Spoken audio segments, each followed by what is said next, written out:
विजय झालाय. झेडपीचा दोन्ही अध्यक्ष असतील उपाध्यक्ष तुमचे निवडून आलेले आहेत. मात्र शंभूराज देसाईंनी असा आरोप केला की लोकशाहीचा गळा घोटून हे सगळं तुम्ही भाजपने सत्ता मिळवली. असं काय नाही. आता आम्ही आमच्याबरोबर सदस्य होते आणि त्या सदस्यांनी आम्हाला साथ दिली. त्याच्यातनं शेवटी मतदान होऊन झालंय.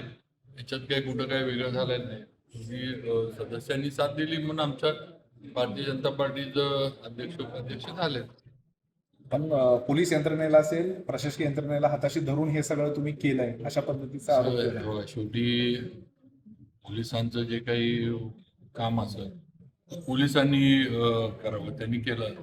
त्यांच्याकडे जे काही समजा काही तक्रारी वगैरे असतील त्या पोलिसांचा विषय. आता पोलिसांच्या ह्याच्यात आम्ही काय पोलिसांना आदेश देत नाही किंवा आम्ही काय पोलिसांनी करत नाही. आता त्यांच्याकडे जे काही कंप्लेंट दाखल झाल्या असतील किंवा काय जे काही त्यांनी कार्यवाही केली असेल पोलिसांनी केली, त्यात आमचं काय ते जखमी झाले, हाताला लागलं, त्यांच्या रक्त पण आलं होतं. तिथं आता वर काय झालं म्हणजे त्यांचं जे काही आम्ही काही तिथं वरच्या ह्याच्यामध्ये नव्हतो. आणि आता नेमकं कसं कुणाला लागलं हे काय वर तरी काय आम्हाला काही तिथं दिसलं नाही, कारण आम्ही फार लांब होतो.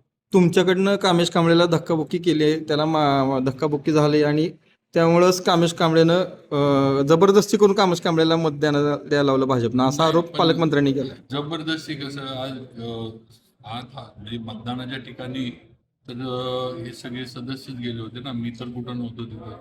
आम्ही काय मतदानाच्या इथे गेलो नव्हतो, त्यामुळे जबरदस्तीचा विषय तो होता. तिथं त्याच्यात त्यानं विचार करून मतदान केलं. चांगल्या पक्षाला चांगल्या याच्याबरोबर राहण्याची त्याची भूमिका आहे, अशा यानं त्यानं मतदान केलं. पोलिसांनी भाजपचं घरगडी म्हणून काम केलंय आताच्या निवडणुकीत, जिल्हा परिषदेच्या अध्यक्ष उपाध्यक्षाच्या, असा त्यांचा आरोप आहे पालकमंत्र्यांचा. म्हणजे आता मग आम्ही असं म्हणायचं का की ही यंत्रणा जर उलट काय तर झालं असतं तर मग हे पोलीस त्यांचे घरगडी होते. आता मी पोलिसांकडं जे काही तक्रारी वगैरे आल्या त्याच्यावर पोलिसांनी जी कार्यवाही केली तो त्यांचा विषय आहे. आम्ही त्याच्यामध्ये कुठं सहभागी आहे किंवा आम्ही पोलीस काय गाडीतनं आमच्या घेऊन आलो आणि त्यांना आणि 33 आमचा आकडा झालाच होता.